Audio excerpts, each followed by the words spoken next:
जगतसिंहपुर जिला सदर ब्लॉक अंतर्गत आई पिंगल पंचायतर जोरकूल और ओडपड़ा गांव में पानीय जलर समस्या गांव में गोटे ट्यूबवेल उपर निर्भर करुछंती 150 परिवार।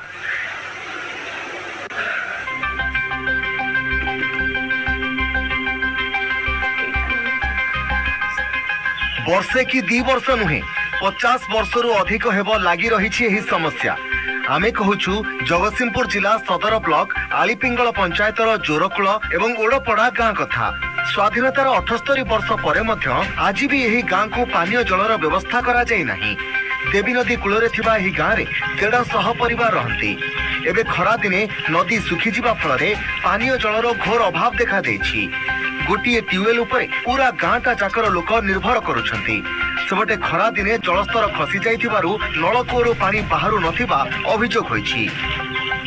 आमे आइला काल रे इमित हतु नईरु काखै माठी आनिगिर पानी छुआ को नाली थेलु अजे पाइप खंडक देई थला जे से नीरो बेहरा थला म करथला पांठै भावने आमे टप टप इमित मारिगिरी बाल्टी रे ये ओइगा टपै नेलु गाधेलु सेमति नईके आ जाई परनो बुढी हेलु 50 वर्ष के ता ऊपर आमे जन्म नथलु बहुत हैरान रे बापा थिले आ एबे भी गोटे टीबल देइथिले पानी नईरु वाटर लेवल नाही। खरा दिन नई सुखी जाइए आ लोक लाइन लगे पानी बाल्टी अधे मारिक नौचु लाइन लगे। जोरकूल और ओडपड़ा गाँव को आज जाए वसुधा योजना रे सामिल करा जाई नहीं। घर घर पानी योजना संपूर्ण फेल। गाई गोरुंको ठारू आरंभ करी गाँ लोके पानी टोपाए पाई नाही नथिबा असुविधार सामना करुछंती। स्थानीय विधायक किंतु खूब शीघ्र समस्यार समाधान हेबो बोली कहिसंती।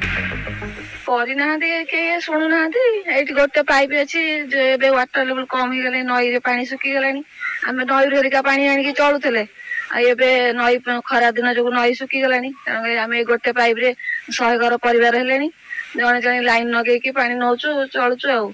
अत्यंत निम्न मानर काम है काम ठीक समय सरिला नहीं जो आम सरकार निष्पत्ति नहीं पंचायत राज विभाग मंत्री निर्देश देइचंती एवं आपणकर 2025 डिसेंबर 25 सुधा समस्त घरे नल माध्यम जल पहुंचब नले दृढ़ कार्यानुष्ठान हम। एबे खरा दिन होइथिबारु समस्या उत्कट होइछि। तेबे प्रशासन तुरंत एथिप्रति नजर देवार आवश्यकता रहिछि। जगतसिंहपुर सरोज साहू न्यूज 18 ओडिया।